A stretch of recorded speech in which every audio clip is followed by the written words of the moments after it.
Halo Mas Bro, apa kabar?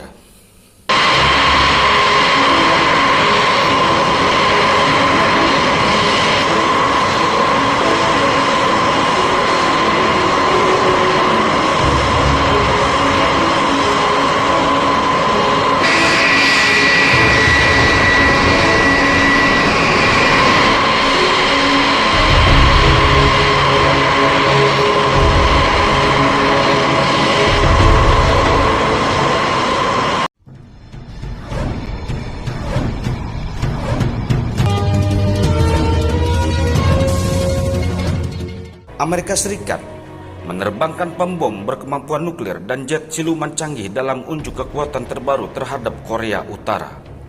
Selasa, 20 Desember 2022. Ini dilakukan beberapa jam setelah adik pemimpin korut Kim Jong-un, yaitu Kim Yo Jong, mengancam akan melakukan uji coba rudal balistik antar benua.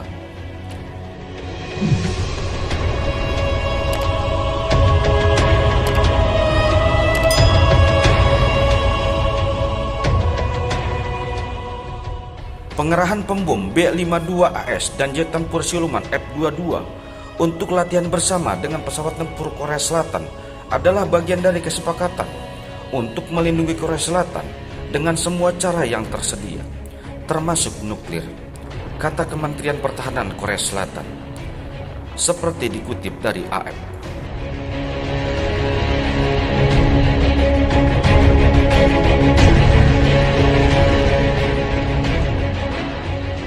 Pada intinya Amerika Serikat nggak mau dikecilkan oleh Korea Utara, guys. Jadi apapun yang dilakukan Korea Utara itu akan menjadi satu indikasi yang kurang bagus buat Amerika Serikat, karena memang ini boleh dibilang satu perseteruan yang sudah lama antara Korea Utara dan Amerika Serikat ini sejak zaman Bala. Korea Utara sama Amerika Serikat ini memang saling senggol-senggolan, guys.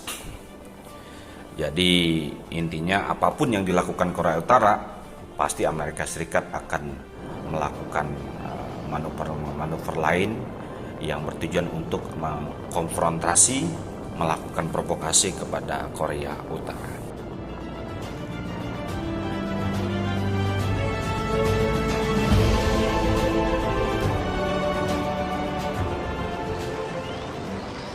Kementerian Pertahanan Korsel mengatakan latihan tersebut yang juga mencakup jet tempur F-35 dan F-15 Korsel berlangsung di perairan barat daya Pulau Jeju. Jet F-22AS dikerahkan di Korea Selatan untuk pertama kalinya dalam 4 tahun dan akan tinggal sepanjang minggu ini untuk pelatihan dengan pasukan Korea Selatan, katanya.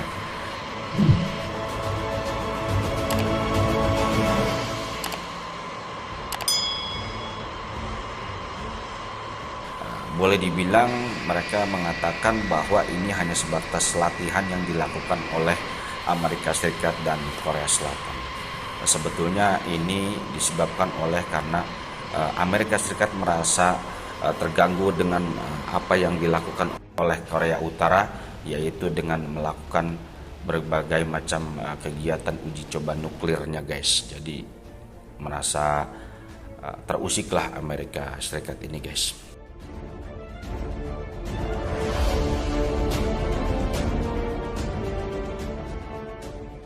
Latihan diadakan setelah Korut mengklaim telah meluncurkan satelit mata-mata militer pertamanya. Sebelumnya negara tertutup itu telah menguji mesin berbahan bakar padar untuk digunakan pada rudal balistik antar benua yang lebih mobile dalam beberapa hari terakhir.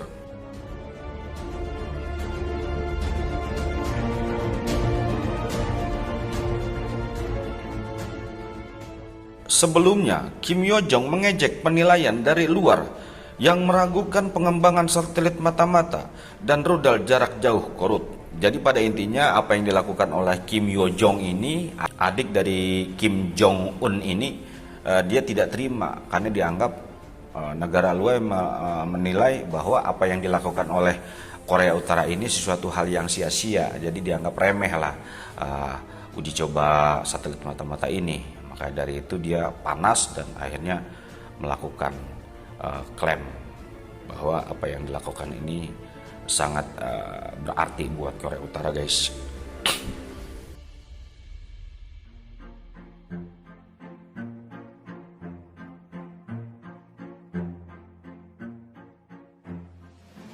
Korut mengatakan roket yang diluncurkan pada minggu kemarin adalah uji coba sistem untuk satelit pengintaian militer pertamanya dan merilis 2 foto beresolusi rendah dari kota-kota di Korsel yang dilihat dari luar angkasa. Beberapa ahli sipil di Korea Selatan di tempat lain mengatakan foto-foto itu terlalu kasar untuk tujuan pengawasan dan peluncuran itu kemungkinan untuk menutupi teknologi rudal Korut. Militer Korea Selatan mempertahankan laporan bahwa Korut menembakkan 2 rudal balistik jarak menengah. Intinya Korea Selatan tidak mau kalau wilayahnya itu diambil secara diam-diam oleh Korea Utara, dan hal inilah yang menyebabkan akhirnya Amerika Serikat pun turun gunung untuk melakukan latihan-latihan besar-besaran kepada Korea Selatan dengan menurunkan pesawat pengebomnya, guys.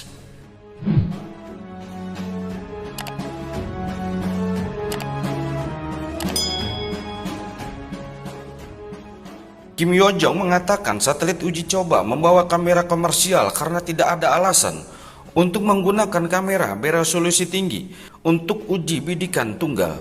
Dia mengatakan Korut menggunakan 2 rudal tua sebagai kendaraan peluncur luar angkasa. Tindakan mereka menganggap penilaian mereka terlalu tidak memadai dan ceroboh karena mereka mengomentari kemampuan pengembangan satelit kami dan persiapan terkait hanya dengan 2 foto yang telah kami terbitkan di surat kabar kami, kata Yo Jong, pejabat senior partai buruh yang berkuasa dalam sebuah pernyataan yang disiarkan di media pemerintah.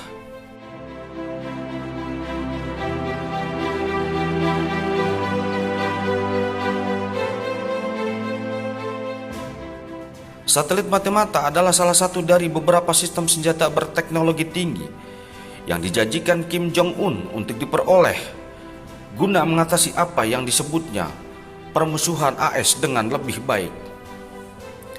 Senjata lain yang ingin dibuat oleh Jong-un adalah rudal multi hulu ledak, rudal jarak jauh berbahan bakar padat, rudal nuklir yang diluncurkan di bawah air, kapal selam bertenaga nuklir, dan rudal hipersonik. Beberapa ahli mengatakan Korut pada akhirnya akan menggunakan sistem senjata modern dan persenjataan nuklir yang diperbesar untuk menekan AS agar memenangkan keringanan sanksi dan konsesi lainnya.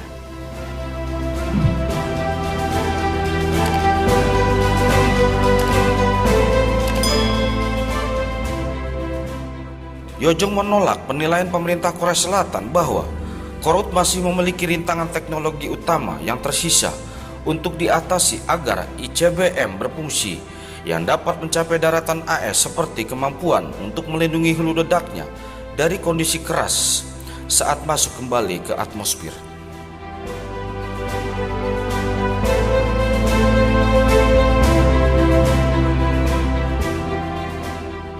Yo Jong mempertanyakan bagaimana Korut dapat menerima data dari hulu ledak sampai mereka mendarat di area yang ditargetkan di lautan pada peluncuran sebelumnya, jika negara tersebut benar-benar tidak memiliki teknologi masuk kembali.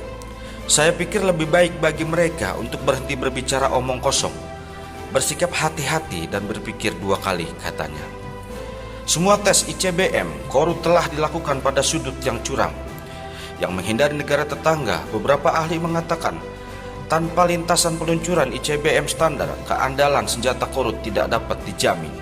Jadi pada intinya yaitu Kim Yo Jong mengatakan bahwa ini hanya dalih-dalih Amerika Serikat dan Korea Selatan aja, dan intinya akan membahayakan bagian dari Korea Selatan.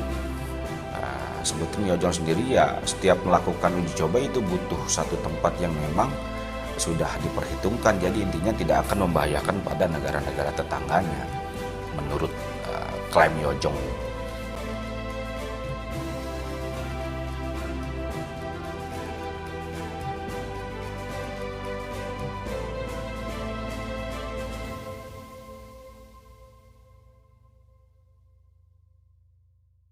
Menyinggung keraguan itu, Kim Yo Jong menyarankan Korut mungkin menembakkan ICBM pada lintasan normal. Peluncuran yang dapat dianggap sebagai provokasi yang jauh lebih besar ke Amerika Serikat karena senjata itu akan terbang menuju Samudra Pasifik.